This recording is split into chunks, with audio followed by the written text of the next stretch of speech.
Welcome everyone to 5 Steps to Develop and Foster Inquiry. We're offering this through Social Studies School Service, and I'm your host, Pam Gothard, the Professional Learning Director.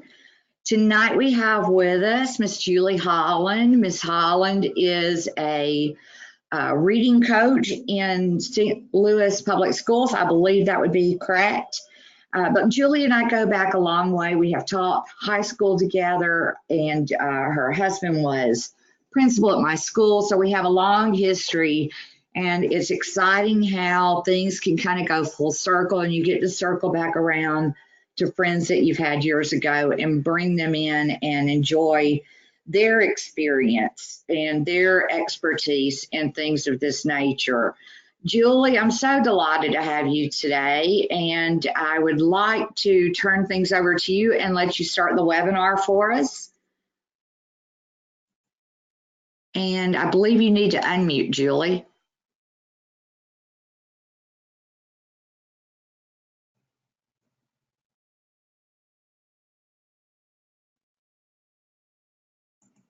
You have me unmuted?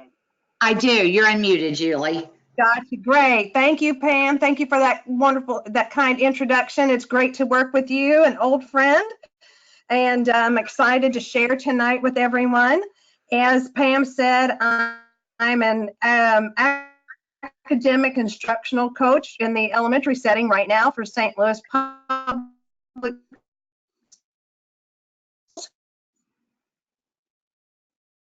Hi, Julie, are you there? To teach in the classrooms, high school settings for seniors. Do you have me, Pam? You keep going in and out on me, Julie. I don't know what's going on with that. Let me see. You go ahead, try that again, and I'll let you know if that is working or not. Okay, can you hear me, Pam? Yes, ma'am. All right. I think I'm unmuted. You are. Yes. Awesome. This is the technical part of these is always the tricky part for us. With that in mind, I hope that you all will take the opportunity as we go through this webinar to share your thoughts and your questions. And as we go, please feel free to jump in there. And Pam, if you'll help me monitor, if anybody has a question, please don't hesitate to pause me and let me know when we've got a great idea or question out there. Absolutely. All right. Well, let's go ahead and get started for the evening. Excuse me.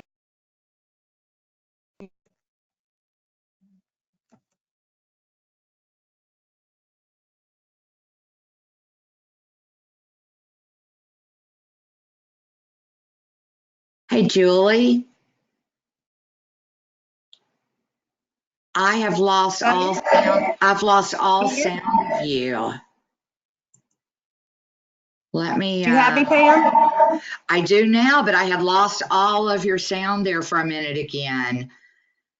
Let me see. All right, let me check with the others. Maria, some of you guys that are out there listening, shoot us something in the chat feature and let us know if you're having the technical difficulties that I'm experiencing.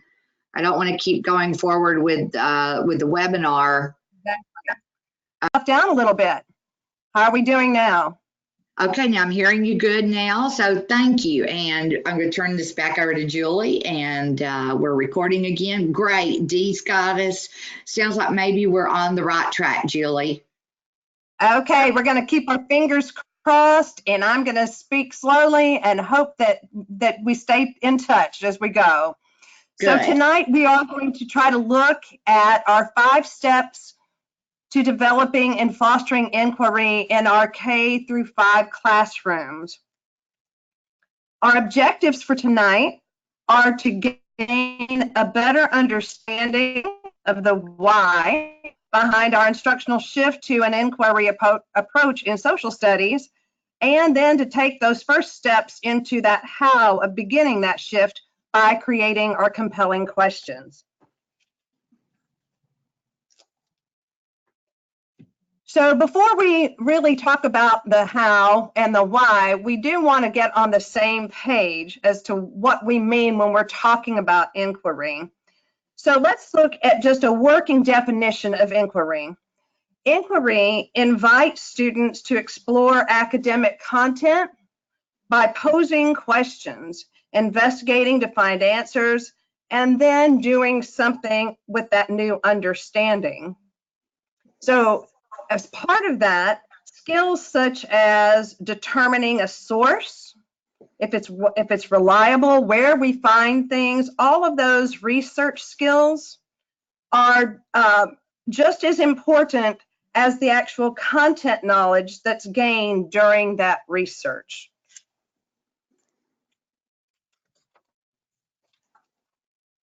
There are three broad, strong arguments for choosing an inquiry-based approach over more conventional models of direct instruction.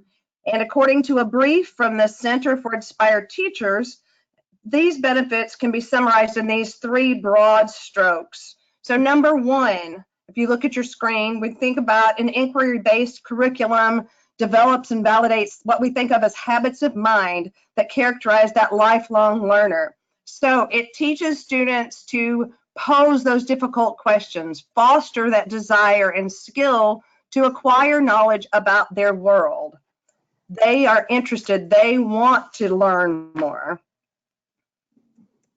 Number two, those students are given opportunities to take ownership of their own learning. We always think about student-centered learning and what that means.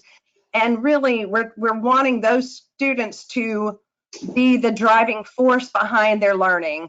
And that skill is necessary if they're going to succeed in college and in most professional settings.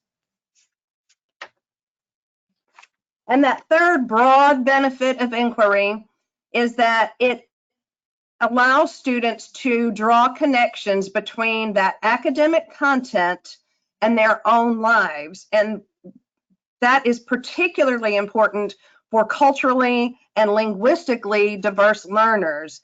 There's a great deal of growing research that demonstrates that inquiry, when it's done well, can actually begin to close the achievement gap far more often than our traditional approaches of that direct instruction. So in the last 10 years, the National Council for Social Studies developed a framework that kind of re-envisions the purpose and instructional practices of social studies education in the States. When students can do a quick Google search for any basic information, they really no longer need their teacher just as a source of information.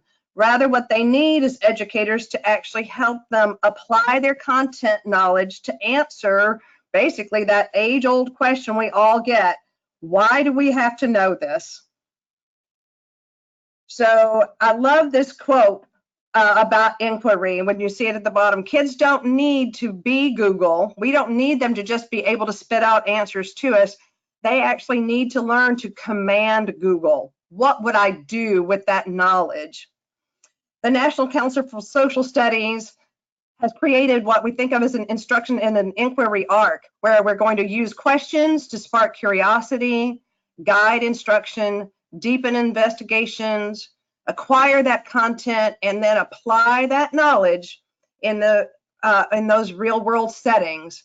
So again, it applies to what's happening in our kids' lives every day. Here's an overview of what that C3 framework inquiry arc looks like. It has those 4 dimensions. Dimension 1 that focuses on questioning and inquiry. Another, dimension 2 on disciplinary knowledge and those concepts relating to civics, economics, geography, history. The third dimension that focuses on evaluating and using evidence. And then that final dimension that focuses on communicating and taking action. Again, is that students are asked or they're given compelling questions at the beginning, And then they investigate those questions, evaluate and find evidence to answer them, and finally, in Dimension 4, communicate their answers.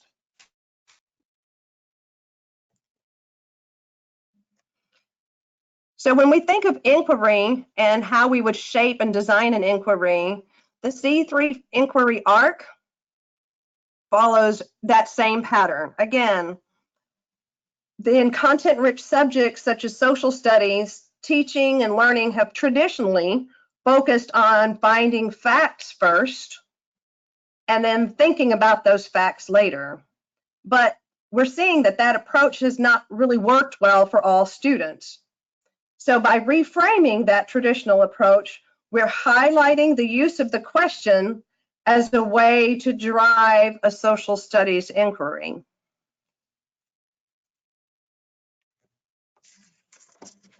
And really, again, the heart of an inquiry is in the questioning.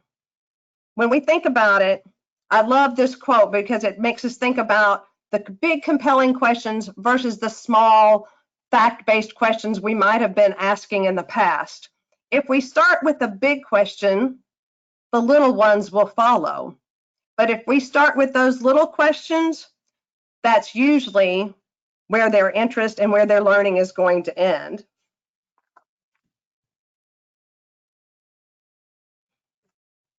So let's think about how we can start working our way into this inquiry model. Well, the first thing we're going to do is just model curiosity for our students. We're first just going to look at our subject as a person, not as a teacher. We're going to forget about the standards for just a moment, and we're just going to think about how that subject is going to be interesting to us. What would I do with, what would I want to know? If I find out information, what do I want to know? Model curiosity for our students. You can do this with students by exploring their interests, expanding on their ideas, and engaging in them in meaningful dialogue about what matters most. When you're reading an interesting book or you watch a movie that made you think about something important, can you connect it to their studies? So for example, I just recently, this weekend, watched the movie Suffragette for the first time. And though that movie is not appropriate for a 5th grade audience, it certainly is relevant to things that they're studying. I can connect my own experience that makes me wonder if women in the US truly take advantage of their right to vote. So that thought might not be something that would lead to a deep inquiry, but I can model curiosity for my students. I can make my personal connections and I can tell stories and get us thinking deeply about what rights we have. We know that personal connections and storytelling are proven activating strategies, so why not incorporate them by modeling that curiosity for our kids every day?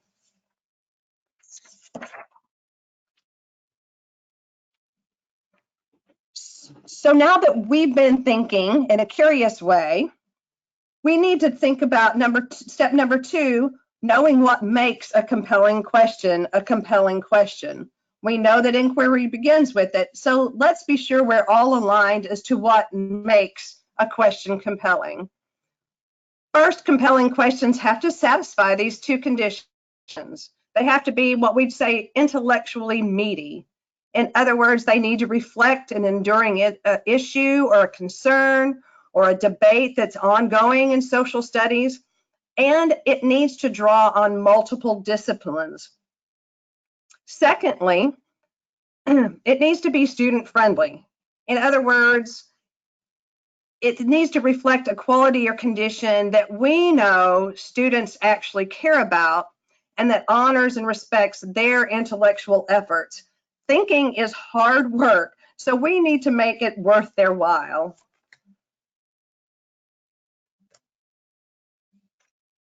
Basically, when we think of compelling questions, we have to change our thought process. If we already know the answer that we want to hear from students, then we don't have a compelling question. We probably have a content-based question.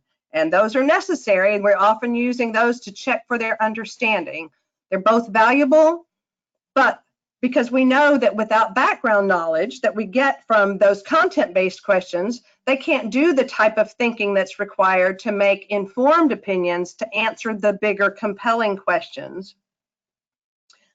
We have to think basically of open-ended versus closed questions. So compelling questions are those open-ended ones. Again, there's no one correct answer because the answers are going to stem from the student's opinions. But those opinions do have to be firmly grounded in the evidence that they find in research. And yes, even our youngest kids are asked to do basic research, collect ideas from multiple sources. Those sources are probably going to you. But one of their earliest standards for social studies is that they're going to be able to sort fact from opinion. So let's put multiple ideas in front of them and let them sort and let them come up with their ideas to these deeper, compelling questions. Bruce Lesh of Why Won't You Just Let Us Tell Us the Answers came up with a nice criteria for compelling questions, this nice checklist. So we can think again, does the question represent an important issue to historical and contemporary times? Is it debatable? If it's not debatable, it's probably something they can just look up. And again, that's not compelling. Does it represent a reasonable amount of content? Is it worth more than just one lesson? Will the question hold their interest over more than one lesson? Is it suitable given the resources that are available, and certainly always keeping their grade level in mind? Is it challenging for their grade level? Developmentally appropriate? And finally, does it require discipline-specific thinking skills? So let's just do a quick check-in about whether we think the following are compelling questions or not. We've got number one, what is the difference between a want and a need? Can we argue that that is or isn't a compelling question? Well, at first it might seem like it's pretty straightforward, fact-based. We could probably define a want and a need and not think that that's compelling. But when we think about our youngest kids, that's opinion-based. And they do have to spend a lot of time thinking about whether something is truly a want or a need. Is it something that would be sustainable and interesting for more than one lesson? Perhaps, maybe two, but not a deep, deep inquiry. Number two, who are our community helpers? When we think about that one, again, is that something that we can just pull? Is there anything debatable about a community helper or not? I see Pam's typing in, not compelling, absolutely D. What about number three? Can Canada and the US be friends forever? Are we finding that debatable and substantive? And what about number four? What obligation does the US have to the people in its territories? What are your thoughts about those as compelling versus yes? D says yes to both. Absolutely D. They would both require deeper understanding of political and economic relationships. So we're really getting something that they can explore. They're going to be able to search different types of documents, and they're going to be able to spend time thinking about what it means to be friends. What is an obligation? To what degree do we owe people if it's a territory versus a state? So I think it looks like we all are on the same page about whether something is compelling or not. Let's look now at step three. Step three in fostering our inquiry is now going back and exploring our own curriculum. Can your enduring standards and essential questions that you probably already have in front of you lead to compelling questions? So you've taken a step back from those content standards to just truly be inquisitive for a little bit. And then we've just versed ourselves on what makes a compelling question. And this is where it's time to add your content back in. So again, chances are that your district has created some of these enduring understandings or essential questions, or maybe you've done that. And those align with your grade level content. These are a great place, again, for helping develop your compelling questions. So an essential question that might be out there in 4th grade talks about, why do people pay taxes? It's an essential question, something we can research, we can find the answers to. But is it compelling? Not just yet. However, with just a little bit tweaking, we can change that essential question to a great compelling question when we think about what types of goods and services should be taxed. That's something that's debatable. It varies from state to state. Who decides? How do we decide? So again, take the time to look at the essential questions that you currently are working with and how you can broaden those and make those deeper and more inquisitive as compelling questions.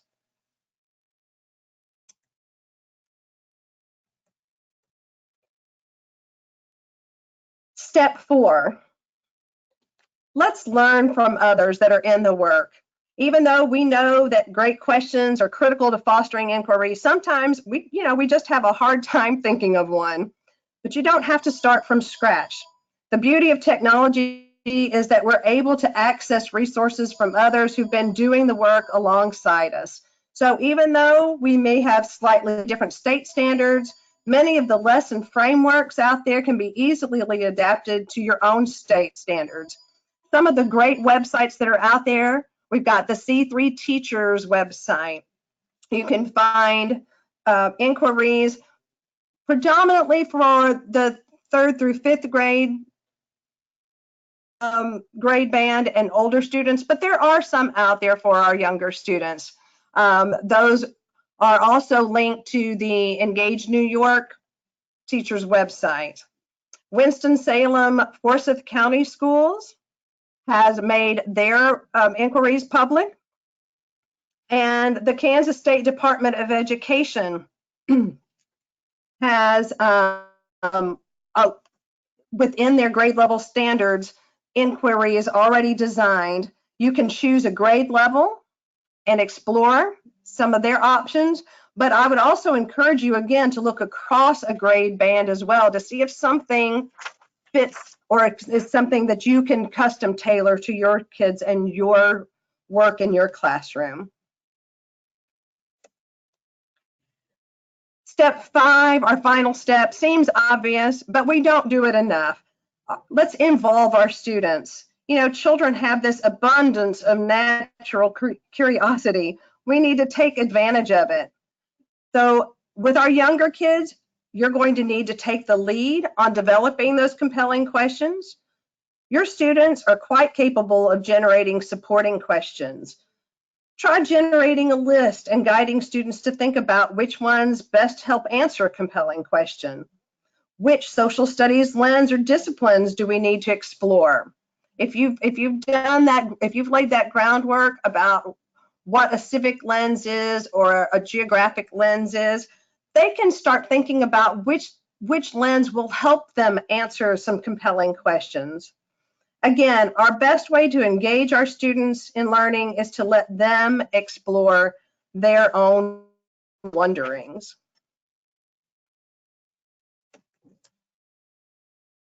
So as we wrap up our discussion on getting started with fostering inquiry, I think it's important to just take a moment, breathe for a moment, and realize that it's a growing process for students and teachers alike.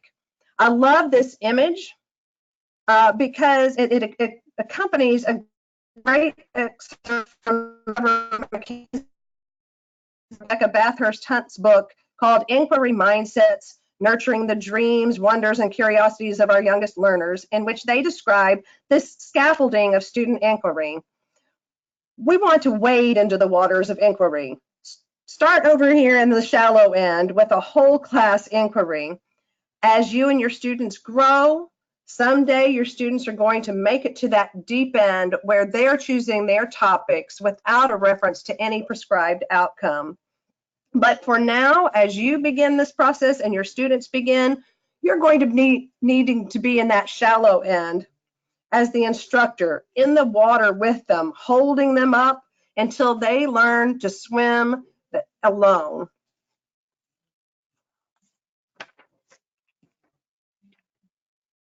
So we've all heard that cliche, there's just no such thing as a dumb question. And cognitive scientist Daniel Willingham notes in his book called Why Don't Students Like School? It's actually the question that stimulates curiosity. Being told the answer squashes curiosity just before it can even begin. So rather than just jumping straight into the answers, let's try to start students off with the sort of questions, those compelling questions that encourage them to do their own seeking. Albert Einstein tells us the important thing in this whole process, in this whole journey, is to not stop questioning. Curiosity in and of itself has its own reason for existing. I thank you for joining me tonight as we think about what inquiry means to us, how we can build compelling questions, how we can start wading into inquiry. As we conclude, I hope you'll share your reflection on how inquiry can transform your social studies time. Thank you, Julie. What a fantastic display and show of how we can ease into this change that we're trying to make in education, of moving into more of an inquiry-based learning. And if you guys out there are like me and really enjoyed the session, Julie has been recently writing some things for Social Studies School Service, and I actually don't have the exact one she's written because it's still in the process of going to editing, but I do have a different one I'd like to share with you. Julie, could you share your screen back to me, please? Let me see. I might be. Oh, sure. Might even be able to get it myself. I'm not sure. Yes. Great. Yeah. Okay. Let's see. Let